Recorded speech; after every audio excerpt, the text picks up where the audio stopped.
My name is Ella Jean, your local fantasy author, and today I am doing a book review. Honestly, this is entirely for me because I was so excited for this book, and it was not the energy I was expecting. So I'm gonna talk about it. I heard of A Tempest of Tea around right when it came out and immediately put it on my list. I am a lover of tea. When you get into the world of it being crime vampires, I was ready to eat it up. Though I'm sure every reader knows it was added to the ever-growing TBR, and I only just around got to it. But I had always thought about it in the back of my head because it sounds amazing. On the streets of White Roaring, Arthi Kashmir is a criminal mastermind and collector of secrets. Her prestigious tea room transforms into an illegal bloodhouse by night, catering to the vampires feared by society. Oh my god! I'm a sucker for heist books, specifically heist fantasy. I am the epitome of a grown-up on Six of Crows, and I've been chasing that high of a heist book ever since. This was not it. In case it isn't clear, the book I am talking about is A Tempest of Tea by Hafsa Fazil. It is a recently published YA book. It is a heist book. It is high fantasy. It has vampires and magic. And unfortunately, it isn't for me. I want to be very clear going into this that you should really read books and form your own opinions of them. Yes, I am an author myself. I consider myself a wide consumer of fantasy, and I consider the opinions that I have to be rather worth sharing. That being said, everyone is different. This book didn't fit for me for very specific reasons, but it may work for you. While I was excited for crime vampires, what I instead found was so much romance and characters that were written to be so perfect that I really couldn't find joy in them, and a ending that gets so needlessly twisty that I almost just stopped reading it with maybe 50 pages left. I want to make a few things very clear about me as a reader right off the bat. I don't research anything. Maybe helpful. I read the back if they have it. If not, I read the inside flap. I am all about going into a book with just what it gives you because honestly, as helpful as Goodreads may be, usually I end up disagreeing when I go back and read the Goodreads of books that I really like, and B, despite their best efforts, they usually contain spoilers. Second off, I am Ace Arrow myself. I do not like romance. However, I understand that romance is a big part of books. It is a big part of why people connect with stories, and I will read books with romance in them. You really can't read books without romance in them. I, as an Ace Arrow writer, write books with romance in them because I understand that's what people need. That being said, I want romance to always be a subplot. It is a subplot here.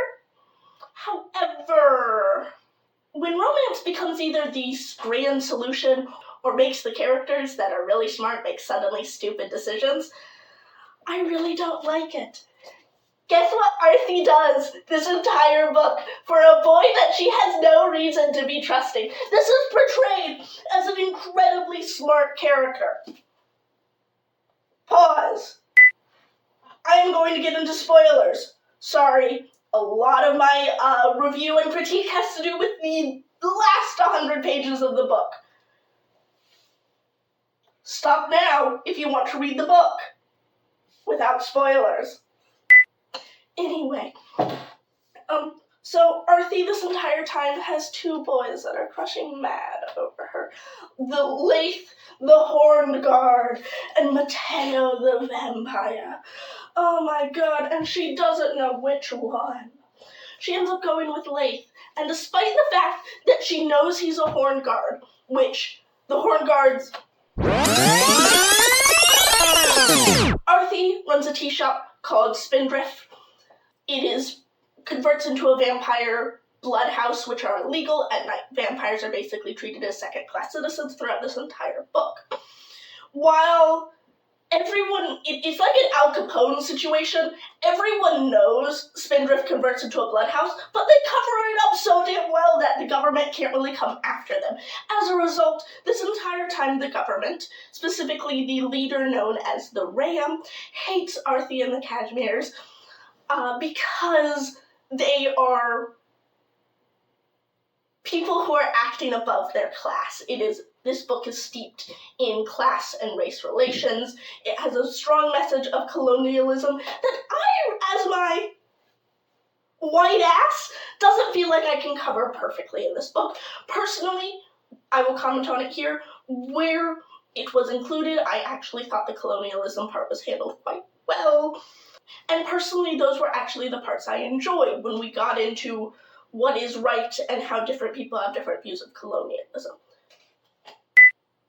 Other than that, Laith is a member of the Horned Guard, but he's trying to betray the Ram, but you're not sure if he's trying to betray the Ram because he may be trying to help the Ram.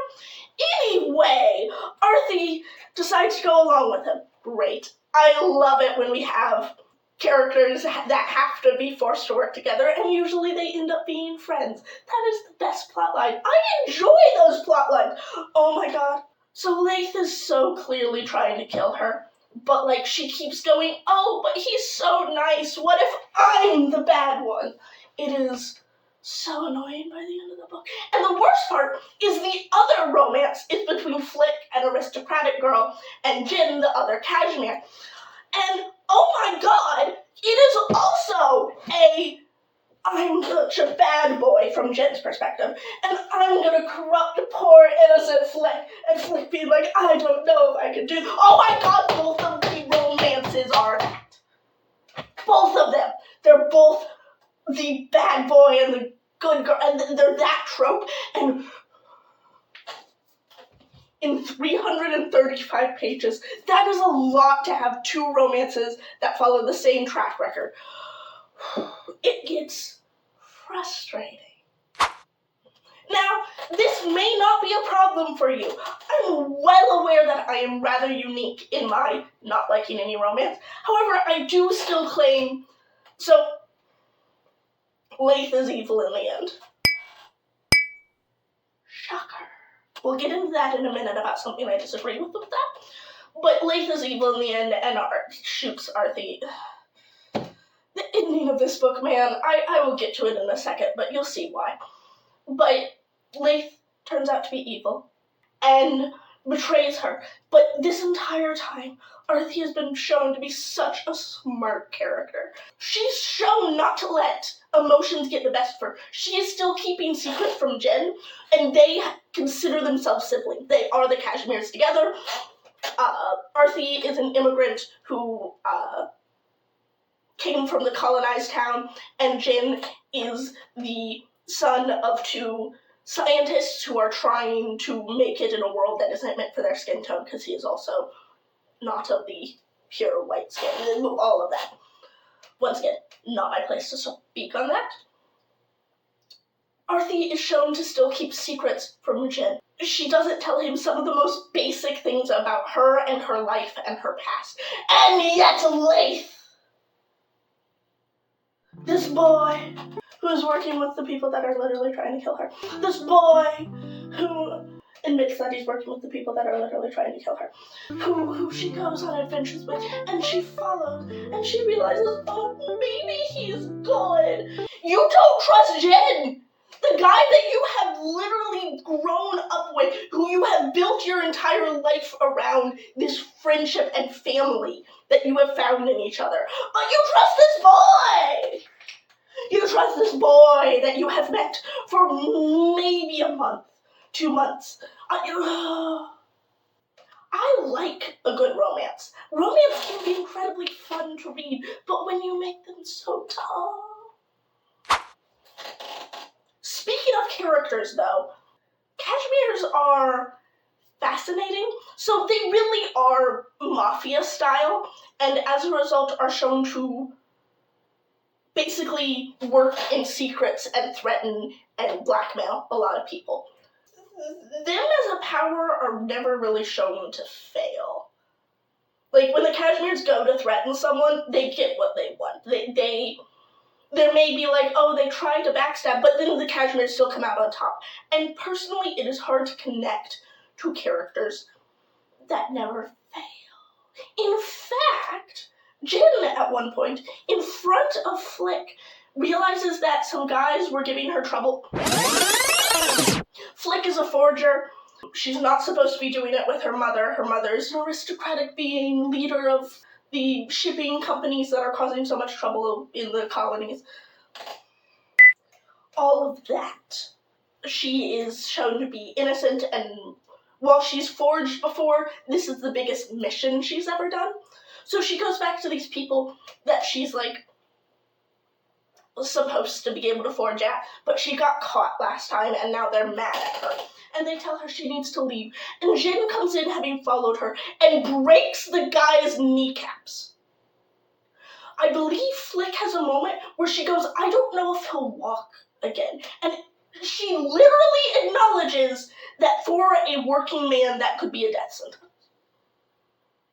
And the weight of that is never shown. She continues to go, oh, but Jen came and saved me. They're shown to protect their people, but be incredibly cruel, not just to, oh, the rich people in power, but literally anyone else working in this system of colonialism and capitalism where everyone is struggling to rise. And had they had a moment to reflect and be like, okay, I have to do this to save you in order, this isn't something that I like, this makes me feel weird. We get chapters from all the main characters, well, we get chapters from Arthi, Jin, and Flick's perspectives. And had in Jin's chapters, he'd be like, oh, this is really strange, and this isn't something I like to do, but this is what I've been forced to be. Even that little crumb of character development, and have him going, oh, this isn't good, but it's what we have to do. Then you have a morally gray character, and Ella eats well. That doesn't happen. In fact, Jin is shown to feel very naked without his umbrella, which is what he used to kneecap the fucking dude, because that is just kind of how he solves things. And the story never acknowledges that they're not quite heroes. Once again, I love a good morally gray. One of my favorite heist books is Six of Crows, and in that book, Kaz does some fucked up shit. But he's at least shown to question how far they're going, and if this is right. And often, he's protecting those who aren't fortunate enough to be in power. The people he usually attacks are in power. Here, that's not 100% the case, and it feels really weird. I don't know. Flick every once in a while goes like, maybe I'm not involved with these people, but always comes back and is like, no, they're my family now. And I'm like, are you sure you want that? Are you sure? Is that what you want in your life? I enjoy characters that are challenged, and even if they're morally gray, have some shining bit of hope. And I understand there are some wonderful books where you are reading from the perspective of a horrible person, and the enjoyment isn't out of the characters. That's not this book. By the end of this book, you are supposed to feel bad when Arthur gets shot. You're supposed to hate Laith for the betrayal. That's very rarely seen in YA, and it's hard to explain unless you've read it. That isn't what this book is doing. Maybe it's for some people. Rubbed me the wrong way and made it hard to love the characters. And as cool of a plot as you have, your characters are your heart. If you can't love your characters, it's hard to want to continue reading. Especially with the way the book ends. Yes! We are going to talk about the last 100 pages of A Tempest of Tea. I went back to check, because I was like, maybe this is too much to happen in 100 pages. Maybe I'm just like, I read the end in one large section, so maybe I just have mixed things up in my head. Nope. All of this is covered in the last 100 pages. I have a list. I'm not going to be able to go into detail on everything on this list. Cool? Cool. So, first, Mateo. He's the vampire that's just been hanging around, that he got them the original passes into the... I'm sorry, I've been so caught up in the characters. They're trying to steal a ledger of the ram from vampires, because vampires stole this ledger, and at first, of course, they're like, we'll return it to the ram, and the ram will get off our ass. Then they find out what's in the ledger and go, oh no, we will take down the ram. It's a very simple, normal heist. Cool? Cool. There was a fake betrayal by Mateo to what we acknowledge at the time is a random vampire that Jen doesn't recognize. Important. Then there's a betrayal of Arthi to Laith when they're getting caught by the vampires. Arthi manages to hide. This is her one moment where she actually questions something she does and feels bad because it's the boy she likes, despite the fact that he's, once again, suspicious as hell. Then reveal that Arthi knows this man that Mateo betrayed them to. In fact, it is the head vampire who she lived with for the first year of being in White Rory. Jen is very offended to find out about this. Honestly, with everything else that happened, I'm surprised this is what Jen decides to be so offended by. Finally, the big reveal of the ledger. I'll make it very clear, while this is in the list because I want to detail how much happens in this last 100 pages, this makes 100% sense. You should reveal what is in the ledger, which is what makes them change their mind and go, oh, we need to reveal this to ruin the ram. That is the story beats. The story beats clock out. Basically, vampires are being used as the product to go fight wars in other nations. They're starved and then set on people like animals. Very bad. Once again, this makes sense to be here. Both couples separately kiss for the very first time. That's a lot when you've been building these relationships. One of them should have gotten together sooner. Flit goes and finally confronts her evil mother to be like, I know you have to do with the vampires being shipped around and all of that. Flick also backs out of the group and rejoins the group within like 10 pages. There is an attack on Spindrift when they all get together. The government finally has enough, and the government sends goons in. It takes place over one chapter. The entirety of Spindrift is burnt to the ground. We finally get to see Jin's traumatic backstory with fire. However, it's expressly that Arthi, who can do no wrong, gets every actual person out of Spindrift, so her entire family that she has created at Spindrift is still alive. It's just the building. I understand that is traumatic. Honestly, people are the heart. I care more about the people. At the same time, they decide to arrange the press to have them speak, expose the ram in front of the press. So, that is the big plan for the ending. This is a plan that they decide within the last 75 pages. There's also the big reveal that Laith isn't dead. He should have died when Arthi betrayed him. And then, of course, he kisses on Arthi. And reveals that Arthi is a half-vampire. I'm gonna be completely honest, I saw this, not a half-vampire because I really didn't know what a half-vampire was. It's established very briefly, but you saw this coming from a mile away. Arthi is shown not to eat anything. Arthi is shown to drink coconut water, which has that whole Tumblr post surrounding on it that vampires could subsist on coconut water. That's proven true in this lore of this universe, which I find really funny. We're not shocked that Arthi is a vampire, but this is, once again, a lot to be revealed all at once. Laith tries to betray Arthi for the weapon that she's been carrying. That's a whole storyline I don't need to be getting into. Long story short, Leith is on a revenge mission for his sister. And this is where Arthie dresses him down and says he's a horrible person because all he wants to do is fix things that aren't broken. This is the woman that is fine with people kneecapping and murder to get what she wants. But yes, dress him down. Then there's the grand entrance of the press coming in. And in that moment, Flick sees that the masked ram, who's supposed to be, confronted all here, is her mother. The evil woman that she confronted earlier with the knowledge. So the ram knew that they were going to do this press thing and murders all of the press. Casually.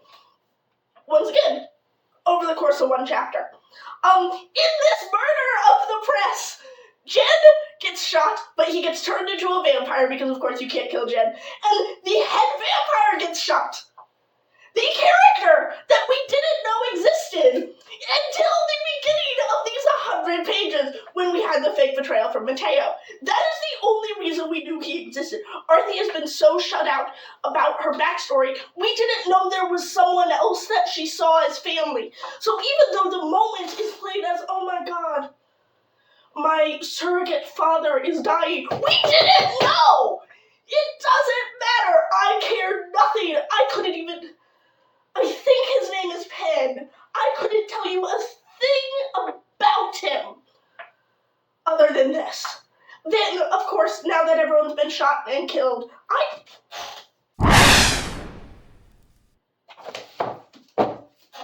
This book is clearly being set up for a sequel.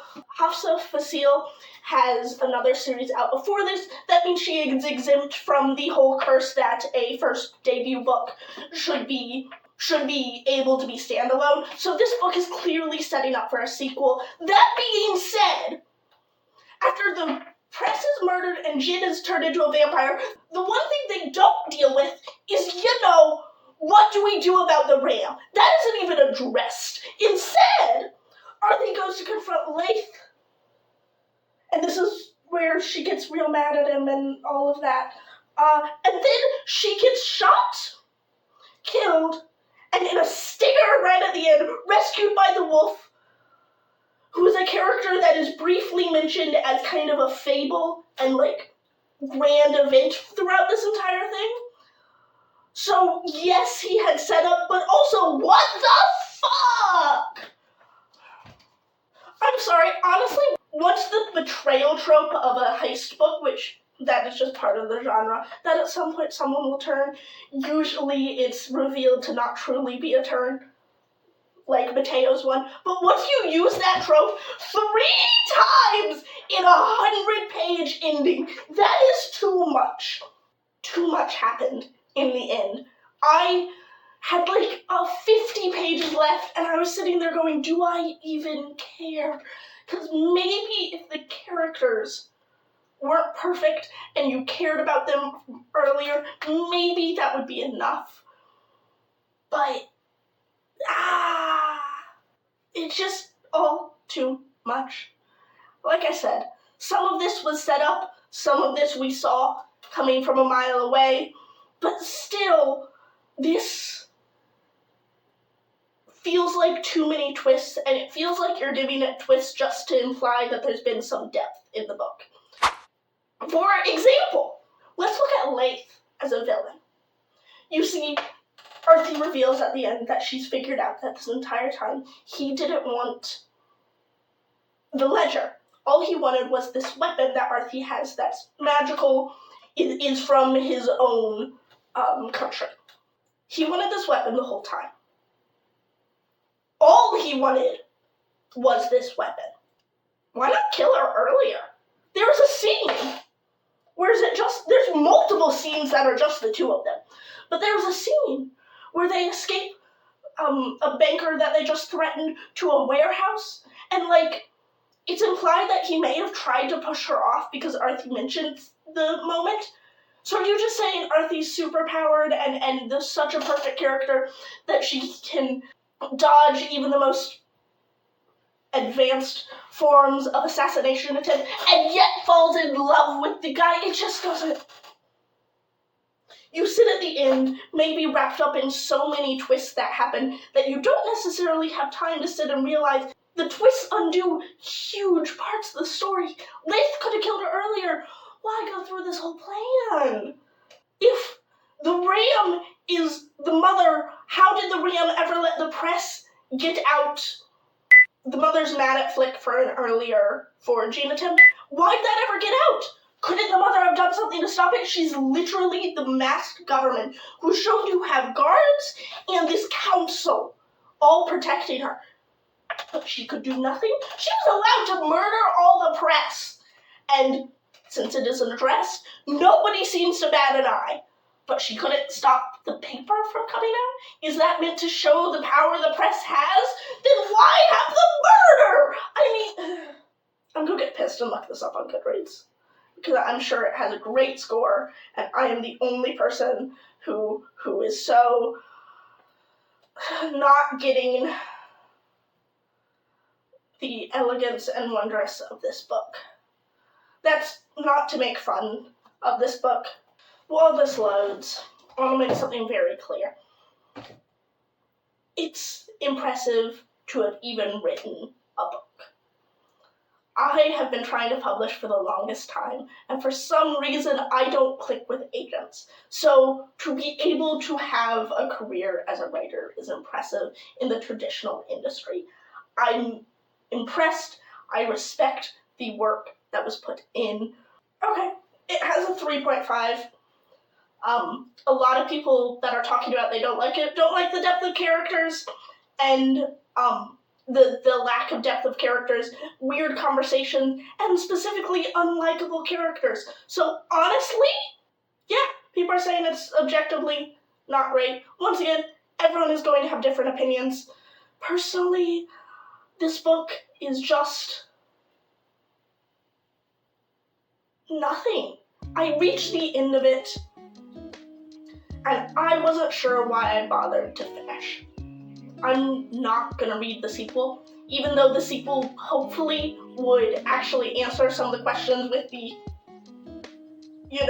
murder of the press not addressed at the end. It wasn't bad by any means, but the last 100 pages clearly set up a sequel that I'm not interested in reading. Honestly, I am disappointed, because I am an advocate for YA. I'm a YA writer, and there's so many times where other writers come to me and say, oh, but YA is so shallow, YA is so romance-focused, YA is so trope-focused. Why would you even bother to write it? And this feels like that.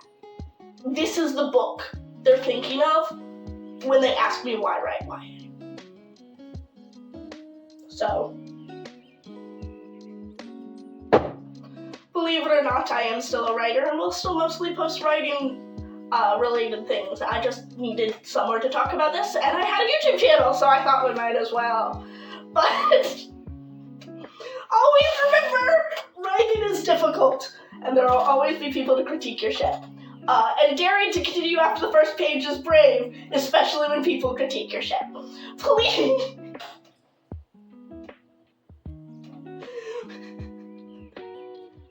Regardless, I want to form a community with you, because I truly believe that anyone can write, even if it's meant to be critiqued, and everyone has a story in them.